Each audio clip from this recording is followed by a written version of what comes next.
hard to capture, extravagant, resurrect the track and it's militant. And I react like a convict and start killing. It's manifested. The gods work like appliances, dealing in my psyche. Yo, what's going on, everybody? It's your boy Naruto Explained here, bringing you guys another discussion for Boruto Chapter 47. And for the anime onlys, this is the time of the month where I'm talking about spoilers, so I thank you for your support right now. But with all that being said, everybody that's still here, I'm assuming you're okay with the spoilers, so let's just get real for a second. This chapter was divisive. Boruto fans love the chapter. Hardcore Naruto fans were absolutely having their panties in a twist. Like, this is one of those times where you're looking at it and you're going, this is divisive. And I'm just gonna say it right now. As somebody that read the manga weekly when Naruto was weekly, I'm really getting the vibes. And Forever World touched on this before the chapter came out. Forever World said the same thing that I've been telling other creators in private, which is this really feels like it's building towards the outrage we got with Toby is Obito. Like, you guys have heard me talk about it in the past, how when you go back and you look back in the days, like back in the days, people had all these crazy theories. And one of the things I've always said is that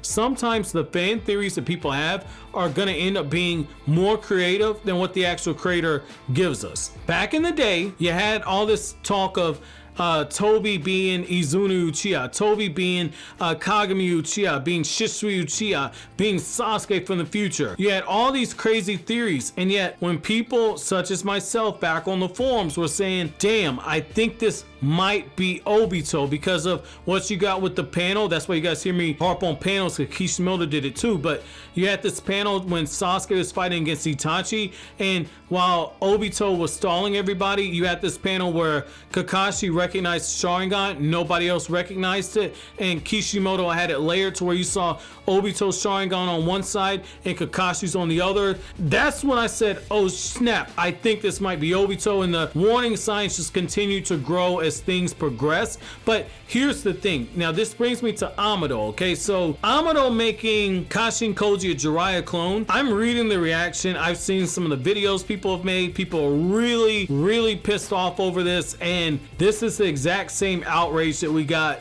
when chapter 599 and chapter 600 came out, where you got the reveal that Toby was Obito. So eventually, as time moved on, people got over it. Reviving Jiraiya as a clone, basically making a clone of Jiraiya and making him Kashin Koji. This kind of goes back to what Boruto as a series has always done, which is it's shown us that when it comes to science, just like in the real world, science will cross lines. There is no line that science will not cross for the sake of progress. That's why you have, when you go back to like Nazi Germany and everything, you had all these different experiments were being done on people in the Auschwitz camps. They were being cut open and they're being experimented. That's a darker side that nobody really talks about. But the fact is we've seen this time after time after time, where human life is devalued for the sake of science, where you have all these different movies and novels and books that debate what is a soul. Boruto's an anime has touched on it, where you had the Akatas, where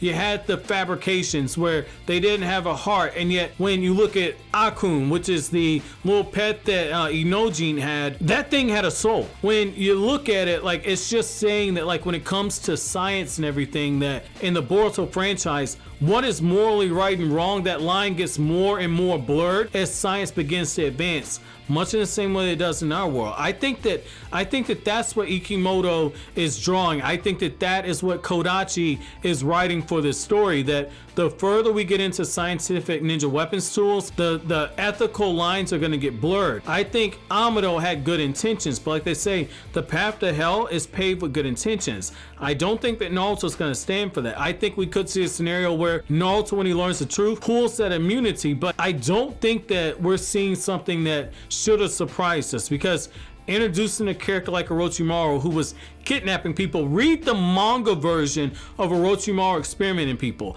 Like, what you saw in the anime was censor. I can't stress that enough. What you saw in the anime was censor. Orochimaru had a very graphic scene where you see the people strung up in the lab, you see the body parts, you see the blood, you see a lot more gore and a lot more graphic detail in the manga than you actually saw in the anime during Hiruzen's flashback. When Hiruzen, Sarutobi, and the Yambu were going to confront Orochimaru, I highly recommend going back and reading that chapter. Don't go on Manga Plus, because I think that that's censored in Manga Plus. Get the raw version of the chapter. I believe you can still find the raw version that's colored. Get that version of the chapter, or go onto one of those illegal streaming sites. This is the only time I'm gonna recommend going on one of those sites like Manga Panda or something and going back to those chapters, because they got the versions that are not censored. Go back and look at that and you'll see what I'm talking about.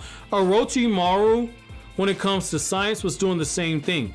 He didn't care about crossing moral lines. So when it comes to Amado just took it a step further. It's just a natural progression. Mitsuki, the whole reason why Inoki and that scientist that potentially was linked up with the Kara organization were so interested in Mitsuki was Mitsuki had a heart. Mitsuki clearly had a soul. They were fascinated in the progress Orochimaru made with cloning. It makes sense that the scientist that's working on an Otsutsuki is able to push the moral gray lines even further when it comes to cloning. So I want to know from you guys, do you guys think that Amado crossed the line in the name of science? And I want to know your personal opinion. Where is that line? What is the cutoff point when it comes to science? Is the means justifying the ends? Let me know what you guys think down in the comment section below. But as always, guys, if you like anything I had to say, don't forget to comment, rate, subscribe, and share. Thank you so much for watching to the end. Have an awesome day, guys.